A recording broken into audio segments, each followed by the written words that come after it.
Friends, welcome to the study Sudeep YouTube channel. ನೀವೇನಾದರೂ ನಮ್ಮ ಚಾನಲ್ಗೆ ಹೊಸಬರಾದರೆ ಸಬ್ಸ್ಕ್ರೈಬ್ ಮಾಡಿ ಮತ್ತು ಶೇರ್ ಮಾಡಿ, ಲೈಕ್ ಮಾಡಿ. ಇವತ್ತಿನ ಈ ವಿಡಿಯೋದಲ್ಲಿ ನಾವು ಸ್ವಲ್ಪ ಕ್ವೆಶನ್ ಪೇಪರ್ ಅನಾಲಿಸಿಸನ್ನು ಮಾಡೋಣ, ವಿವರಣೆ ಸಹಿತ. ವಾತಾವರಣದ ಅತ್ಯಂತ ಕೆಳಗಿನ ಪದರ ಯಾವುದು ಅಂದರೆ ವಾಯುಮಂಡಲದ ಸ್ಟ್ರಾಟೋಸ್ಫಿಯರ್, ಬಿ ಥರ್ಮೋಸ್ಫಿಯರ್, ಟ್ರೋಪೋಸ್ಫಿಯರ್, ಮೆಸೋಸ್ಫಿಯರ್. ಇದಕ್ಕೆ ಸರಿಯಾದ ಉತ್ತರ ಟ್ರೋಪೋಸ್ಫಿಯರ್. ಇದು ಭೂಮಿಯ ವಾತಾವರಣವನ್ನು ಮೇಲ್ಮುಖವಾಗಿ ಪದರಗಳನ್ನು ಟ್ರೋಪೋಸ್ಫಿಯರ್, ಸ್ಟ್ರಾಟೋಸ್ಫಿಯರ್, ಮೀಸೋಸ್ಫಿಯರ್, ಥರ್ಮೋಸ್ಫಿಯರ್ ಮತ್ತು ಅಯೋನೋಸ್ಫಿಯರ್ಗಳಾಗಿ ವಿಂಗಡಿಸಲಾಗಿದೆ. ವಾಯುಮಂಡಲದ ಕೆಳಪದರವಾದ ಟ್ರೋಪೋಸ್ಫಿಯರ್ ವಾಯುವಿನಿಂದ ಕೂಡಿದ್ದು ಇದನ್ನು ಪರಿವರ್ತನಾ ಮಂಡಲ ಎಂದು ಕೂಡ ಕರೆಯುತ್ತಾರೆ. ಸ್ಟ್ರಾಟೋಸ್ಫಿಯರ್ ಭೂಮಿಯಿಂದ ಎರಡನೇ ಪದರವಾಗಿದ್ದು ಇದು ಓಝೋನ್ ಪದರವನ್ನು ಒಳಗೊಂಡಿದೆ. ಹೇಗಪ್ಪ ಅಂತಂದರೆ ಇಲ್ಲಿ ಅದೇ ಟ್ರೋಪೋಸ್ಫಿಯರ್, ಸ್ಟ್ರಾಟೋಸ್ಫಿಯರ್, ಮೀಸೋಸ್ಫಿಯರ್, ಥರ್ಮೋಸ್ಫಿಯರ್ ಮತ್ತು ಅಯೋನೋಸ್ಫಿಯರ್ ಆಗಿದೆ. ಈ ಎರಡನೇ ಭಾಗದಲ್ಲಿ ನಮ್ಮ ಸ್ಟ್ರಾಟೋಸ್ಫಿಯರ್ನಲ್ಲಿ ಓಝೋನ್ ಪದರವು ಕಂಡುಬರುತ್ತದೆ. ಅದೇ ರೀತಿಯಾಗಿ ನಮ್ಮ ಮುಂದಿನ ಪ್ರಶ್ನೆಗೆ ಹೋಗೋಣ. ಮೊದಲನೆಯ ಆಂಗ್ಲೋ ಮೈಸೂರು ಯುದ್ಧ ಯಾವಾಗ ನಡೆಯಿತು? 1885, 55, ಬಿ 1870, ಸಿ 1716, ಅದೇ ರೀತಿಯಾಗಿ ಡಿ 1767. ಇದಕ್ಕೆ ಸರಿಯಾದ ಉತ್ತರ 1767. 1767ರಲ್ಲಿ ಮೊದಲನೆಯ ಆಂಗ್ಲೋ ಮೈಸೂರು ಯುದ್ಧವು ಹೈದರಾಬಾದಿನ ನಿಜಾಮ, ಮರಾಠರು ಮತ್ತು ಬ್ರಿಟಿಷರ ತ್ರಿಕೂಟ ಸೈನ್ಯ ಹಾಗೂ ಹೈದರಾಲಿ ನಡುವೆ ನಡೆಯಿತು. ಇದು 1769ರ ಮೇ 4ರಂದು ಮದ್ರಾಸ್ ಒಪ್ಪಂದದೊಂದಿಗೆ ಹೈದರಾಲಿ ಮತ್ತು ಬ್ರಿಟಿಷರ ನಡುವೆ ಏರ್ಪಟ್ಟಿತು. ಗೆದ್ದ ಪ್ರದೇಶಗಳ ಹಸ್ತಾಂತರ ಮತ್ತು ಮೂರನೇ ವ್ಯಕ್ತಿಯಿಂದ ಪರಸ್ಪರ ಸಹಾಯ ಮಾಡುವುದು ಈ ಒಪ್ಪಂದದ ಪ್ರಮುಖ ಷರತ್ತಾಗಿತ್ತು. ಆದರೆ ಬ್ರಿಟಿಷರು ಈ ಒಪ್ಪಂದ ಹಾಕಿದರೂ ಕೂಡ ಇವರಿಗೆ ಸಪೋರ್ಟ್ ಮಾಡೋಕ್ಕೆ ಬರಲಿಲ್ಲ.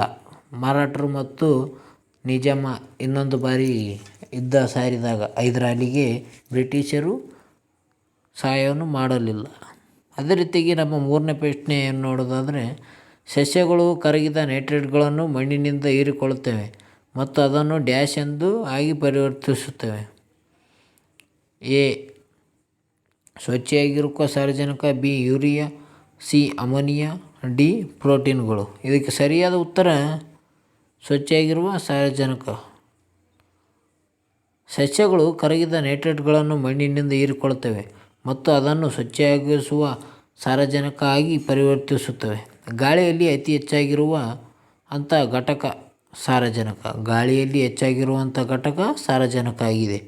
ಇದು ಪ್ರಾಣಿ ಮತ್ತು ಸಸ್ಯಗಳ ಪ್ರೋಟೀನ್ಗಳಲ್ಲಿ ಕಂಡುಬರುವ ಪ್ರಮುಖ ಘಟಕವಾಗಿದೆ. ಸಸ್ಯಗಳ ಬೆಳವಣಿಗೆಗೆ ಅವಶ್ಯಕವಾಗಿದ್ದು ರಸಗೊಬ್ಬರಗಳಲ್ಲಿ ಮತ್ತು ಸಾರಜನಕವನ್ನು ನೈಟ್ರೋಜನ್ಗಳ ರೂಪದಲ್ಲಿ ಬಳಸಲಾಗುತ್ತದೆ. ಅದೇ ರೀತಿಯಾಗಿ ಗಾಜಿನ ಡ್ಯಾಶ್ನ ಮಿಶ್ರಣವಾಗಿದೆ. ಗಾಜು ಎದರಿಂದ ಮಿಶ್ರಣವಾಗಿದೆಪ್ಪ ಅಂದರೆ ಆಪ್ಷನ್ ಸಿ ಸ್ಫಟಿಕ ಶಿಲೆ ಮತ್ತು ಮೈಕಾ, ಬಿ ಮರಳು ಮತ್ತು ಸಿಲಿಕೇಟ್ಸ್, ಸಿ ಉಪ್ಪು ಮತ್ತು ಸ್ಫಟಿಕ ಶಿಲೆ, ಡಿ ಮರಳು ಮತ್ತು ಉಪ್ಪು. ಇದಕ್ಕೆ ಸರಿಯಾದ ಉತ್ತರ ಮರಳು ಮತ್ತು ಸಿಲಿಕೇಟ್ಸ್. ಗಾಜು ಮರಳು ಮತ್ತು ಸಿಲಿಕೇಟ್ಸ್ನ ಮಿಶ್ರಣವಾಗಿದೆ. ರಾಸಾಯನಿಕವಾಗಿ ಗಾಜು ಎಂಬುದು ಸೋಡಿಯಂ ಮತ್ತು ಪೊಟ್ಯಾಸಿಯಂ ಲೋಹಗಳ ಸಿಲಿಕೇಟ್ಗಳ ಮಿಶ್ರಣವಾಗಿದೆ. ಸೋಡಿಯಂ, ಪೊಟ್ಯಾಸಿಯಂ ಲೋಹಗಳ ಸಿಲಿಕೇಟ್ಗಳ ಮಿಶ್ರಣವಾಗಿದೆ ಗಾಜು ಸ್ಫಟಿಕವಲ್ಲದ ಘನವಸ್ತುವಾಗಿದ್ದು ಪಾರದರ್ಶಕವಾಗಿದೆ. ಗಾಜನ್ನು ಮೊಟ್ಟಮೊದಲ ಬಾರಿಗೆ ಈಜಿಪ್ಟ್ ದೇಶದವರು ಸಂಶೋಧಿಸಿದರು. ಯಾವ ದೇಶದವರು ಸಂಶೋಧಿಸಿದರು ಅಂದರೆ ಈಜಿಪ್ಟ್ ದೇಶದವರು. ಗಾಜು ಅನನ್ಯವಾದ ಪಾರದರ್ಶಕತೆ ಇರುವುದರಿಂದ ಮೊಸರುಗಳ ಮತ್ತು ದರ್ಪಣಗಳ ತಯಾರಿಕೆಯಲ್ಲಿ ಬಳಸುತ್ತಾರೆ. ಗಾಜನ್ನು ತಯಾರಿಸುವ ಮಿಶ್ರಣ ವಸ್ತುವನ್ನು ನಿಧಾನವಾಗಿ ತಂಪು ಮಾಡುವ ಕ್ರಿಯೆಗೆ ಅನಿಲಿಂಗ್ ಎನ್ನುವರು. ಗಾಜನ್ನು ತಯಾರಿಸುವ ಮಿಶ್ರಣ ವಸ್ತುವನ್ನು ನಿಧಾನವಾಗಿ ತಂಪು ಮಾಡುವ ಕ್ರಿಯೆಗೆ ಅನಿಲಿಂಗ್ ಎನ್ನುವರು. ಇದು ವೆರಿ ಇಂಪಾರ್ಟೆಂಟ್ ನೋಡಿ ಫ್ರೆಂಡ್ಸ್, ಹೇಳೇ ಕೇಳಿದ್ದಾರೆ ಪಿ.ಸಿ.ಯಲ್ಲಿ. ಅದೇ ರೀತಿಯಾಗಿ ಗಾಜಿನ ವಿಧಗಳನ್ನು ನೋಡೋದಾದರೆ ಸೋಡಾ ಗಾಜು, ಲೆಡ್ ಗಾಜು, ಫೆರೈಟ್ ಗಾಜು, ಸುರಕ್ಷಿತ ಗಾಜು, ಕಠಿಣ ಗಾಜು, ಆಪ್ಟಿಕಲ್ ಗಾಜು, ಫೋಟೋಕ್ರೋಮಿಕ್ ಗಾಜು ಆಗಿವೆ. ಅದೇ ರೀತಿ ಗಾಂಧಿ ಮತ್ತು ಇರ್ವಿನ್ ಒಪ್ಪಂದ ಯಾವ ವರ್ಷದಲ್ಲಿ ಸಹಿ ಹಾಕಲಾಗಿತ್ತು? Option C 1928, B 1930, C 1931, C 1935. ಇದಕ್ಕೆ ಸರಿಯಾದ ಉತ್ತರ 1931. ಭಾರತೀಯ ರಾಷ್ಟ್ರೀಯ ಕಾಂಗ್ರೆಸ್ನ ಮನವೊಲಿಸಿ ದುಂಡು ಮೇಜಿನ ಸಭೆಯ ಉದ್ದೇಶಗಳನ್ನು ಈಡೇರಿಸಲು ಗಾಂಧಿ ಮತ್ತು ವೈಸರಾಯ್ ಆಗಿರುವ ಇರ್ವಿನ್ ನಡುವೆ 1931 ಫೆಬ್ರವರಿ 14ರಂದು ಆರಂಭವಾದ ಮಾತುಕತೆಯು 1931 ಮಾರ್ಚ್ 5ರಂದು ನಡೆದ ಒಪ್ಪಂದವೇ ಗಾಂಧಿ ಇರ್ವಿನ್ ಒಪ್ಪಂದ. ಅದನ್ನು ದೆಹಲಿ ಒಪ್ಪಂದವೂ ಆಗಿದೆ. ದೆಹಲಿ ಒಪ್ಪಂದ ಎಂದು ಕೂಡ ಕರೆಯುತ್ತಾರೆ. ಅದೇ ರೀತಿಯಾಗಿ ಈ ಒಪ್ಪಂದದ ಪ್ರಕಾರ ರಾಜಕೀಯ ಬಂದಿಗಳ ಬಿಡುಗಡೆ ಮತ್ತು ತುರ್ತು ಪರಿಸ್ಥಿತಿಯ ಸುಗ್ರೀವಾಜ್ಞೆಗಳ ವಾಪಸಾತಿ. 3ನೇದಾಗಿ ಶಾಂತಿಯುತ ಪ್ರತಿಭಟನೆಗೆ ಅವಕಾಶ ಕೊಡಬೇಕು. 4ನೇದಾಗಿ ಕಾನೂನು ಭಂಗವನ್ನು ಚಳವಳಿಯ ಹಿಂತೆಗೆತ ಮಾಡಲಾಗಿದೆ. ಅದೇ ರೀತಿಯಾಗಿ ಭಾರತ ಸಂವಿಧಾನವನ್ನು ಅಂಗೀಕರಿಸಲಾಗಿದ್ದು ಯಾವಾಗಪ್ಪ ಅಂತಂದರೆ ನವೆಂಬರ್ 26, 1949. 1946 ಡಿಸೆಂಬರ್ 9ರಂದು ರಚನೆಯಾದ ಸಂವಿಧಾನದ ರಚನಾ ಸಭೆಯು 2 ವರ್ಷ 11 ತಿಂಗಳು 18 ದಿವಸಗಳ ಕಾಲ ಪರಿಶ್ರಮದ ನಂತರ 1949 ನವೆಂಬರ್ 26ರಂದು ಸಂವಿಧಾನವನ್ನು ಅಂಗೀಕರಿಸಿತು. ಈ ಹಿನ್ನೆಲೆಯಲ್ಲಿ ನವೆಂಬರ್ 26ರಂದು ಸಂವಿಧಾನ ದಿವಸ ಎಂದು ಆಚರಿಸಲಾಗುತ್ತದೆ. 1930 ಜನವರಿ 26ರಂದು ಪೂರ್ಣ ಸ್ವರಾಜ್ಯ ಘೋಷಣೆಯ ನೆನಪಿಗಾಗಿ 1950 ಜನವರಿ 26ರಂದು ಭಾರತ ಸಂವಿಧಾನವನ್ನು ವಜಾಗೊಳಿಸಲಾಯಿತು. ಜನವರಿ 26 ಗಣರಾಜ್ಯ ದಿನವಾಗಿದೆ. ಅದೇ ರೀತಿಯಾಗಿ 2022 ರಿಪಬ್ಲಿಕ್ ಡೇನ ಪೆರೇಡ್ನಲ್ಲಿ ಉತ್ತರ ಪ್ರದೇಶದ ಕಾಶಿ ವಿಶ್ವನಾಥ್ ದೇಗುಲವು ಮತ್ತು ಒಡಿಪಿಒಪಿ ಸ್ತಂಭಚಿತ್ರ ಮೊದಲ ಸ್ಥಾನ ಮತ್ತು ಕನ್ನಡ ಪಾರದರ್ಶಕ ಕರಕುಶಲ ತೊಟ್ಟಿಲು ಸ್ತಂಭಚಿತ್ರ 2ನೇ ಸ್ಥಾನ ಪಡೆದಿತ್ತು. ಹಾಗಾದರೆ 2024ರಲ್ಲಿ ಯಾವ ಸ್ತಂಭಚಿತ್ರವು ಮೊದಲನೇ ಸ್ತಂಭಚಿತ್ರ ಆಗಿದೆ ಎಂದು ಕಾಮೆಂಟ್ ಮೂಲಕ ತಿಳಿಸಿ. ಜಾರ್ಖಂಡ ಈ ಕೆಳಗಿನ ಯಾವ ರಾಜ್ಯಗಳೊಂದಿಗೆ ಗಡಿಯನ್ನು ಹಂಚಿಕೊಂಡಿಲ್ಲ?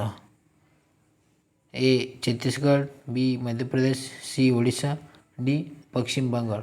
ಇದಕ್ಕೆ ಸರಿಯಾದ ಉತ್ತರವನ್ನು ಸ್ವಲ್ಪ ಪೌಸ್ ಮಾಡಿ ನೋಡಿ, ಸ್ವಲ್ಪ ನೀವೇ ಗುರುತು ಮಾಡಿಕೊಳ್ಳಿ, ಆಮೇಲೆ ಆನ್ಸರ್ ಬರುತ್ತೆ. ಇದಕ್ಕೆ ಸರಿಯಾದ ಉತ್ತರ ಮಧ್ಯಪ್ರದೇಶ. ಜಾರ್ಖಂಡ್ ರಾಜ್ಯವು ಬಿಹಾರ, ಪಶ್ಚಿಮ ಬಂಗಾಳ, ಒಡಿಶಾ, ಛತ್ತೀಸ್ಗಢ ಮತ್ತು ಉತ್ತರ ಪ್ರದೇಶ ರಾಜ್ಯಗಳೊಂದಿಗೆ ಗಡಿ ಹಂಚಿಕೊಂಡಿದೆ. ಆದರೆ ಆಯ್ಕೆಗಳ ಪ್ರಕಾರ ಮಧ್ಯಪ್ರದೇಶ ರಾಜ್ಯದೊಂದಿಗೆ ಗಡಿಯನ್ನು ಹಂಚಿಕೊಂಡಿಲ್ಲ. ಉತ್ತರ ಪ್ರದೇಶವು ಅತಿ ಹೆಚ್ಚು ರಾಜ್ಯಗಳೊಂದಿಗೆ ಗಡಿಯನ್ನು ಹಂಚಿಕೊಂಡಿರುವ ರಾಜ್ಯವಾಗಿದೆ. ಇದು ಕ್ವಶನ್ ಕೇಳಿದ್ರು ನೋಡಿ ಫ್ರೆಂಡ್ಸ್. ಇದು CPC 2024. ಉತ್ತರ ಪ್ರದೇಶವು ಅತಿ ಹೆಚ್ಚು ರಾಜ್ಯಗಳೊಂದಿಗೆ ಗಡಿಯನ್ನು ಹಂಚಿಕೊಂಡಿರುವ ರಾಜ್ಯವಾಗಿದೆ. ಕರ್ನಾಟಕವು 6 ರಾಜ್ಯಗಳೊಂದಿಗೆ ಗಡಿಯನ್ನು ಹಂಚಿಕೊಂಡಿದೆ. ಯಾವಪ್ಪ ಅಂತಂದರೆ ಇಲ್ಲಿ ಮಹಾರಾಷ್ಟ್ರ, ಗೋವಾ, ಕೇರಳ, ತಮಿಳುನಾಡು, ಆಂಧ್ರ ಪ್ರದೇಶ, ತೆಲಂಗಾಣ. ಟೋಟಲ್ 6. ಅದೇ ರೀತಿಯಾಗಿ ಎತ್ತರದ ಸ್ಥಳದಲ್ಲಿ ನೀರಿನ ಕುದಿಯುವ ಬಿಂದು ಕಡಿಮೆ ಆಗುವುದಕ್ಕೆ ಕಾರಣ ಏನಪ್ಪ ಅಂತ ಇದೆ ಕ್ವಶನ್. ಎ ಹೆಚ್ಚಿನ ತಾಪಮಾನ, ಬಿ ಕಡಿಮೆ ತಾಪಮಾನ, ಸಿ ಹೆಚ್ಚಿನ ವಾತಾವರಣ ಒತ್ತಡ, ಡಿ ಕಡಿಮೆ ವಾತಾವರಣ ಒತ್ತಡ. ಇದಕ್ಕೆ ಸರಿಯಾದ ಉತ್ತರ ಕಡಿಮೆ ವಾತಾವರಣದ ಒತ್ತಡವಾಗಿದೆ. ಒತ್ತಡಕ್ಕೂ ಮತ್ತು ಕುದಿಯುವ ಬಿಂದುವಿಗೂ ಸಂಬಂಧವಿದೆ. ಒತ್ತಡ ಹೆಚ್ಚಾದಂತೆ ಒಂದು ದ್ರವದ ಕುದಿಯುವ ಬಿಂದು ಹೆಚ್ಚಾಗುತ್ತದೆ. ಒತ್ತಡ ಹೆಚ್ಚಾದಂತೆ ಒಂದು ದ್ರವದ ಕುದಿಯುವ ಬಿಂದು ಹೆಚ್ಚಾಗುತ್ತದೆ. ಕುದಿಯುವ ಬಿಂದು ಹೆಚ್ಚಾದಾಗ ವಸ್ತು ಹೆಚ್ಚಾಗಿ ಉಷ್ಣತೆಯನ್ನು ಪಡೆದು ಚೆನ್ನಾಗಿ ಬೇಯುತ್ತದೆ. ಪರ್ವತದ ಪ್ರದೇಶಗಳಲ್ಲಿ ಮತ್ತು ಕಡಿಮೆ ಒತ್ತಡ ಪ್ರದೇಶಗಳಲ್ಲಿ ಕಡಿಮೆ ಒತ್ತಡದಲ್ಲಿ ನೀರು ಕುದಿಯುವುದರಿಂದ ಆಹಾರವು ಸರಿಯಾಗಿ ಬೇಯುವುದಿಲ್ಲ. ಆದುದರಿಂದ ಹೆಚ್ಚು ಒತ್ತಡವನ್ನು ಒದಗಿಸುವ ಪಾತ್ರೆಗಳಲ್ಲಿ ಆಹಾರವನ್ನು ಕಡಿಮೆ ಅವಧಿಯಲ್ಲಿ ಚೆನ್ನಾಗಿ ಬೇಯಿಸಲು ಸಾಧ್ಯವಿದೆ. ಸಾಮಾನ್ಯವಾಗಿ ಸಮುದ್ರದ ಮಟ್ಟದಲ್ಲಿ ನೀರಿನ ಕುದಿಯುವ ಬಿಂದು 100 ಡಿಗ್ರಿ ಆಗಿರುತ್ತದೆ. ಆದರೆ ಒತ್ತಡ ಕಡಿಮೆ ಆದಂತೆ ಕುದಿಯುವ ಬಿಂದು 100 ಡಿಗ್ರಿ ಸೆಂಟಿಗ್ರೇಡ್ಗಿಂತ ಕಡಿಮೆ ಆಗುತ್ತದೆ. ವಾಯುವಿನ ಒತ್ತಡವು ಹೆಚ್ಚಾದಷ್ಟು ನೀರಿನಲ್ಲಿ ಕುದಿಯುವ ಬಿಂದು 100 ಡಿಗ್ರಿಗಿಂತ ಹೆಚ್ಚಾಗಿರುತ್ತದೆ. ಅದೇ ರೀತಿಯಾಗಿ ನಮ್ಮ ಮುಂದಿನ ಪ್ರಶ್ನೆ ಯಾವುದಪ್ಪ ಅಂದರೆ ಸ್ಪಂಜು ರಂಧ್ರಯುಕ್ತವಾಗಿರುವ ರಬ್ಬರ್ ಏನಾಗಿರುತ್ತೆ ಅಂದರೆ ಅದು ಎ ಸದೃಢ, ಬಿ ಘನ, ಇದು ಸ್ಥಿತಿಸ್ಥಾಪಕ. ಇದಕ್ಕೆ ಡಿ ಅಂತ ಯಾವುದಾದ್ರೂ ಒಂದು ಎಕ್ಸಾಂಪಲ್ ಇಟ್ಕೊಳ್ಳಿ. ಇದಕ್ಕೆ ಸರಿಯಾದ ಉತ್ತರ ಯಾವುದಪ್ಪ ಅಂದರೆ ಇದು ಸ್ಥಿತಿಸ್ಥಾಪಕ. ಒಂದು ಘನ ವಸ್ತುವಿನ ಮೇಲೆ ಒತ್ತಡ ನೀರು ಮತ್ತೆ ತೆಗೆದಾಗ ಅದೇ ಮೂಲ ವಿನ್ಯಾಸವನ್ನು ಉಳಿದುಕೊಳ್ಳುತ್ತದೆ. ಉದಾಹರಣೆ ಕ್ವಾರ್ಟ್ಸ್ ಮತ್ತು ರಂಜಕದ ಕಂಚುಗಳು ಅತಿ ಹೆಚ್ಚಿನ ಸ್ಥಿತಿಸ್ಥಾಪಕತ್ವವನ್ನು ಹೊಂದಿವೆ. ಅದೇ ರೀತಿ ರಬ್ಬರ್ ಕೂಡ ಘನವಾಗಿದ್ದು ಇದರ ಪ್ರಮುಖ ಗುಣವೆಂದರೆ ಸ್ಥಾಪಕತ್ವ ಗುಣವಾಗಿದೆ. ಮುಂದಿನ ಪ್ರಶ್ನೆಗೆ ಹೋಗೋಣ. ಭಾರತದ ನ್ಯಾಯಾಂಗ ವಿಮರ್ಶೆಯ ಪರಿಕಲ್ಪನೆಯನ್ನು ಯಾವ ದೇಶದ ಸಂವಿಧಾನದಿಂದ ಅಳವಡಿಸಲಾಗಿದೆ? US, B Germany, C USSR, D Australia. ಇದಕ್ಕೆ ಸರಿಯಾದ ಉತ್ತರ USA. ಭಾರತ ಸಂವಿಧಾನದಲ್ಲಿ ನ್ಯಾಯಿಕ ವಿಮರ್ಶೆಯನ್ನು ಅಮೆರಿಕ ಸಂವಿಧಾನದಿಂದ ಎರವಲು ಪಡೆಯಲಾಗಿದೆ. ಕಾರ್ಯಾಂಗೀಯ ಆದೇಶ ಶಾಸನಸಭೆಯಿಂದ ಮಾಡಲಾದ ಶಾಸನಗಳ ಸಂವಿಧಾನಾತ್ಮಕತೆಯನ್ನು ವಿಮರ್ಶಿಸುವುದೇ ನ್ಯಾಯಾಂಗ ವಿಮರ್ಶೆಯಾಗಿದೆ ಎನ್ನುವರು. ಸಂವಿಧಾನಬದ್ಧವಾಗಿಯೇ ಎಂಬುದು ಪರಾಮರ್ಶಿಸುವುದೇ ಆಗಿದೆ. ಅದೇ ರೀತಿಯಾಗಿ ನಮ್ಮ ಮುಂದಿನ ಪ್ರಶ್ನೆ ನೋಡೋದಾದರೆ ಈ ಕೆಳಗಿನ ಯಾವ ತಿದ್ದುಪಡಿಯನ್ನು ಮತದಾರರ ವಯಸ್ಸನ್ನು 21ರಿಂದ 18ಗೆ ಇಳಿಸಲಾಗುತ್ತಿದೆ? ಫುಲ್ ಈಸಿ ಕ್ವಶನ್ ಫ್ರೆಂಡ್ಸ್ ನಿಮಗೆ. A 52, B 60, C 61, D 62. ಇದಕ್ಕೆ ಸರಿಯಾದ ಉತ್ತರ 61. 1988ರ 61ನೇ ಸಂವಿಧಾನಾತ್ಮಕ ತಿದ್ದುಪಡಿಯಲ್ಲಿ ಸಾರ್ವತ್ರಿಕ ಮತದಾನ ಕನಿಷ್ಠ ವಯಸ್ಸನ್ನು 21 ವರ್ಷದಿಂದ 18 ವರ್ಷಕ್ಕೆ ಇಳಿಸಲಾಯಿತು. 1989ರ ಸಾರ್ವತ್ರಿಕ ಚುನಾವಣೆಯಲ್ಲಿ ಜಾರಿಗೆ ಬರುವಂತೆ ಮಾಡಲಾಯಿತು. ನಮ್ಮ ಮುಂದಿನ ಪ್ರಶ್ನೆಗೆ ಹೋಗೋಣ. ಈ ಕೆಳಗಿನಲ್ಲಿ ಯಾವುದು ಭಾರತದ ನಾಗರಿಕ ಮೂಲಭೂತ ಕರ್ತವ್ಯಗಳಲ್ಲಿ ಅಡಿಯಲ್ಲಿ ಬರುವುದಿಲ್ಲ? ಮೂಲಭೂತ ಕರ್ತವ್ಯ ನೋಡೋದಾದರೆ ನೈಸರ್ಗಿಕ ಪರಿಸರವನ್ನು ರಕ್ಷಿಸುವುದು, ವೈಜ್ಞಾನಿಕ ಮನೋಭಾವನ ಮಾನ್ಯತೆಯನ್ನು ವಿಚಾರಣೆಯನ್ನು ಸುಧಾರಣೆ ಮನೋಭಾವ ಬೆಳೆಸುವುದು, ಅಸ್ಪೃಶ್ಯತೆ ನಿವಾರಣೆ ಶ್ರಮಿಸುವುದು ಎಲ್ಲವನ್ನು ಮೂಲಭೂತ ಕರ್ತವ್ಯಗಳಲ್ಲಿ ಬರುತ್ತದೆ. ಇದಕ್ಕೆ ಸರಿಯಾದ ಉತ್ತರ ಸಿ. ಅಸ್ಪೃಶ್ಯತೆ ನಿವಾರಣೆ ಬರೋದಿಲ್ಲ ಫ್ರೆಂಡ್ಸ್ ಮೂಲಭೂತ ಕರ್ತವ್ಯದಾಗ. ಅಸ್ಪೃಶ್ಯತೆಯನ್ನು ನಿವಾರಣೆಯು ಮೂಲಭೂತ ಹಕ್ಕಾಗಿರುತ್ತದೆ. ಸಂವಿಧಾನ 17ನೇ ವಿಧಿಯಲ್ಲಿ ಅಸ್ಪೃಶ್ಯತೆ ನಿವಾರಣೆಯನ್ನು ಪಡಿಸಲಾಗಿದ್ದು ಫ್ರೆಂಡ್ಸ್ ಏನಾಯಿತು ಅದೇ ರೀತಿಯಾಗಿ ಸಂವಿಧಾನ ಆಚರಣೆ ನಿಷೇಧಿಸಲಾಗಿದೆ. ಪ್ರಸ್ತುತವಾಗಿ ಮೂಲಭೂತ ಕರ್ತವ್ಯಗಳ ಸಂಖ್ಯೆ 11 ಆಗಿದೆ. ಓಕೆ ಫ್ರೆಂಡ್ಸ್, ಈ ವಿಡಿಯೋದಲ್ಲಿ ಇಷ್ಟೇ. ಮುಂದಿನ ವಿಡಿಯೋದಲ್ಲಿ ಸಿಗೋಣ. Tata bye bye. ನಮ್ಮ ವಿಡಿಯೋನ ಚೆನ್ನಾಗಿದ್ದರೆ ಸಬ್ಸ್ಕ್ರೈಬ್ ಮಾಡಿ ಮತ್ತು ಶೇರ್ ಮಾಡಿ, ಲೈಕ್ ಮಾಡಿ. ಈ ಕ್ವಾಲಿಟಿಯನ್ನು ಹೆಚ್ಚಿನ ಮಾಹಿತಿಯಾಗಿ 360 ಕ್ವಾಲಿಟಿಯಲ್ಲಿ ಇಟ್ಕೊಳ್ಳಿ, ಚೆನ್ನಾಗಿ ಕಾಣುತ್ತೆ. ಇದನ್ನು ನೋಡೋದ್ರಿಂದ ನಿಮಗೆ ತಲೆಯಲ್ಲಿ ರಿಪಿಟೇಷನ್ ಮತ್ತು ರಿವಿಷನ್ ಕೂಡ ಆಗುತ್ತೆ. Bye friends.